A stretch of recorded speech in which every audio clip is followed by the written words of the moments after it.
69,000 शिक्षक भर्ती के अभ्यर्थी लगातार 50-55 दिन से ज़्यादा का समय हो चुका है और अनवरत धरना प्रदर्शन कर रहे हैं। 22,000 रिक्त पदों को भरने की मांग को लेकर लगातार अपनी बात सरकार तक पहुंचा रहे हैं। और मेरे पीछे देख सकते हैं कि शिक्षा भवन के पास पानी टंकी के नीचे इतने सारे अभ्यर्थी हैं जो लगातार धरना प्रदर्शन कर रहे हैं। जहां तक आपकी नजर जाएगी पूरे तरफ केवल अभ्यर्थी ही भरे हुए हैं, लगातार धरना प्रदर्शन कर रहे हैं, 22,000 के नारे लगा रहे हैं। इसके साथ ही मैं कहूँगी कि उधर देखिए टंकी के ऊपर भी अभ्यर्थी अभी तक चढ़े हुए हैं। 7 दिन का समय हो चुका है और लगातार टंकी पर ही बने हुए हैं, वहीं से अपनी मांगे रख रहे हैं और कह रहे हैं कि अगर हमारी मांगे पूरी नहीं होंगी तो हम इसी तरह से टंकी पर बने रहेंगे। इसके साथ ही हमने आपको बताया था कि कुछ अभ्यर्थी आमरण अनशन पर चले गए हैं और उसके कारण उनकी तबीयत भी खराब होने लगी है। पीछे हमने देखा एम्बुलेंस भी खड़ी थी, तो इन्हीं से जानेंगे कि क्या एम्बुलेंस खड़ी है, क्या कारण है जी? एम्बुलेंस खड़ी है पीछे, क्या कारण है, क्या तबीयत बिगड़ गई एम्बुलेंस? मैडम जी एम्बुलेंस इसलिए खड़ी है कि जो हमारे भाई बहन अनशन पर बैठे हुए हैं और हम इसलिए एम्बुलेंस खड़ी है कि मतलब उनके इलाज किया जा सके। रात में जो है कि तबीयत खराब हो गई हमारे बहन का भी भाई का भी, तो हॉस्पिटल ले जाकर हम लोग इलाज कराएं, तो इसलिए एम्बुलेंस को यहाँ पर मंगाया गया कि अचानक किसी की तबीयत बिगड़ती है तो इलाज किया जा सके। प्रशासन की तरफ से भेजा गया एम्बुलेंस? जी, प्रशासन की तरफ जब हमने फ़ोन किया तब प्रशासन अपनी तरफ से मदद मांगी फ़ोन कर? बिल्कुल वो सारी रिकॉर्डिंग हमारे पास है। हमने मदद मांगी तब प्रशासन ने एम्बुलेंस मुहैया करवाया, लेकिन हमारे साथी यहाँ जाने को तैयार नहीं है। मेरी चिकित्सा अधिकारी से बात हुई तो हमने उनसे स्पष्ट बोल दिया कि आप इलाज यहीं पे मुहैया करवाइए, हमारा कोई साथी यहाँ से जाएगा नहीं। और एक चीज़ मैं आपके माध्यम से माननीय मुख्यमंत्री जो शिक्षा मंत्री से कहना चाहता हूँ, जिस प्रदेश का मुख्यमंत्री योग्यता का पक्षधर रहा हो, आज क्या कारण है कि योग्यताधारी लोगों को की कुर्बानी लेने पे तैयार है, इसका जवाब सरकार को देना पड़ेगा। और माननीय मुख्यमंत्री जी को, माननीय शिक्षा मंत्री जी को इसका संज्ञान लेके और इस मैटर को जल्द से जल्द हल करें कि जिससे प्रदेश में जो योग्यताधारी युवा हैं उनको जल्द से जल्द नौकरी मिल सके और अपने विद्यालय जा सके। आप लोगों की संख्या दिन पर दिन बढ़ती जा रही है, लोग बीमार भी पड़ते जा रहे हैं, तो जब संख्या बढ़ रही है तो बीमार लोगों को घर भेज दीजिए। मैम हम घर भेजने का प्रयास करते हैं, क्योंकि कोई अगर बीमार होता है तो उसमें हम लोगों को किसी तरीके से अरेंजमेंट करके पैसा उन पे खर्च करना पड़ता है, परेशान भी होते हैं। कल रात भर हम लोग सोए नहीं। एक मेरी बहन थी, उसकी तबीयत ख़राब हुई भाऊ जी सावरस वाले में, फिर वहाँ से हम लोग उसको लेके गए सिविल हॉस्पिटल में, उसको रिफ़र कर दिया गया। उसको अस्थमा की प्रॉब्लम है और ग्लूकोज चढ़ाने की वजह से उसको काफ़ी दिक्कत हो गई थी, तो हम लोगों ने अरेंजमेंट करके किसी तरीके से उसका इलाज कराया और आज उसके घर वाले आए, उसको घर ले गए। मैम हम लोग बहुत परेशान हैं। ये जो एम्बुलेंस की व्यवस्था है तो बहुत नाकाफ़ी है, क्योंकि एम्बुलेंस कहीं भी आ जाती है।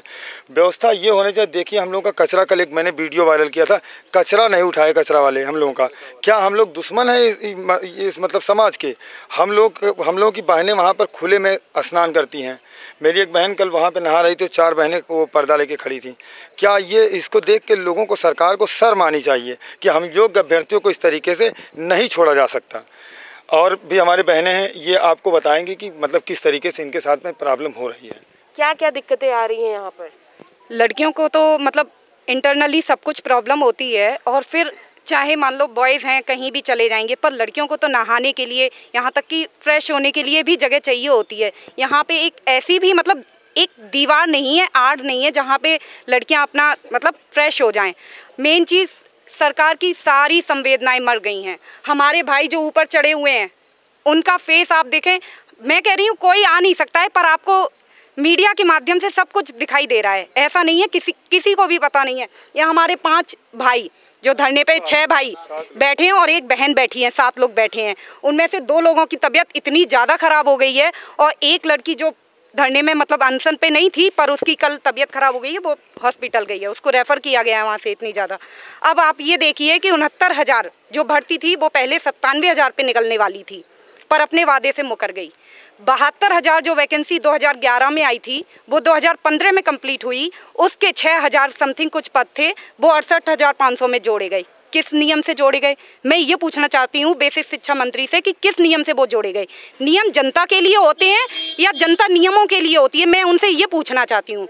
लोगों की भलाई के लिए नियम बनते हैं, संविधान भी बना है तो वो ऐसा नहीं बना है कि जनता संविधान के लिए बनी है, ऐसा नहीं है।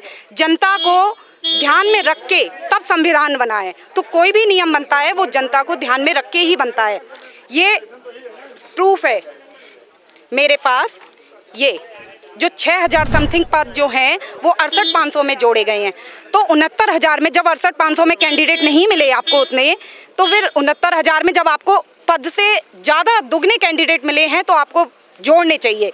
जियो में साफ साफ लिखा है कि मतलब जो पास कैंडिडेट हैं उनके अकॉर्डिंग पद बढ़ाए भी जा सकते हैं, घटाए भी जा सकते हैं। अगर आपको 68,500 में नहीं मिले, आपने वो पद बचा लिए, किस नियम से बचा लिए, मैं वो भी नियम पूछना चाहती हूँ। किस नियम से बचा लिए? आप पूरे करते उसको। और 69,000 में अगर दुगने कैंडिडेट हुए हैं पास, तो आप उनको सबको नौकरी आपको देनी चाहिए थी।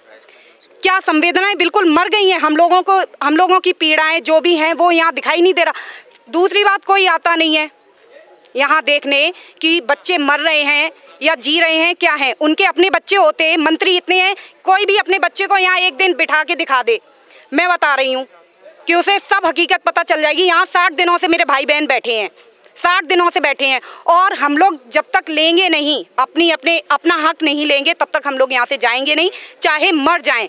मरना मंजूर है, क्योंकि जीना तो वैसे भी नहीं है, जब जॉब नहीं है तो जीना भी बेकार है। तो इसलिए हमें अपना हक चाहिए। जी बताइए मैम, अब क्या बताएं, कोई सब तो रहा नहीं है। आप तो इतने दिन से आ रहे हैं, आपको सब कुछ पता चल गया है। आज सरकार की गलत नीतियों की वजह से आज जितने योग्य अभ्यर्थी हैं आज ज़िंदगी और मौत से खेल रहे हैं। आज देख रहे हैं हमारी भाई, उस बहन है जो सिखा पाल है, उनका पैर देखें, मैं जाकर मिलकर डेली एक बार मिल लेता हूँ, पूरा पैर में स्वेलिंग हो गई है। लेकिन यहाँ गवर्नमेंट एकदम अंधी हो गई है। लेकिन जब वो ठान लिए ना, यहाँ पे जब तक जोड़ेगी नहीं तब तक हम लोग छोड़ेंगे नहीं, भले जान चली जाए कुछ भी। ये हमें नोट कर लीजिए, उनकी आज गलत नीतियों की वजह से यहाँ हम लोग पढ़े हैं। आज वो गलत काम नहीं किए होते तो हम लोग यहाँ नहीं पढ़े होते। 3 नंबर देना और एकेडमिक, अब वो जो सोच रहे हैं कि नहीं करेंगे तो हम लोग भी यहीं पे टिके हैं। देखें कब तक वो परीक्षा लेती है, जान भी चलिए लेकिन लेकर ही रहेंगे हम लोग, बस यही है। ये देखिए, तो जैसा कि आपने देखा, अभ्यर्थी यहाँ पर मौजूद हैं, लगातार 60 दिनों से धरना प्रदर्शन कर रहे हैं और अपनी मांग सरकार को बता रहे हैं। उसके बाद भी इनकी मांगों पर कोई किसी प्रकार से कार्रवाई नहीं हो रही है। अब अभ्यर्थियों का यही कहना है कि जब तक हमारी मांगें पूरी नहीं होंगी, हम इसी तरह से धरना प्रदर्शन करते रहेंगे, चाहे हमारी तबीयत बिगड़े, चाहे हमारी जान चली जाए, लेकिन हम इसी तरह से यहाँ रहकर और धरना प्रदर्शन करते रहेंगे।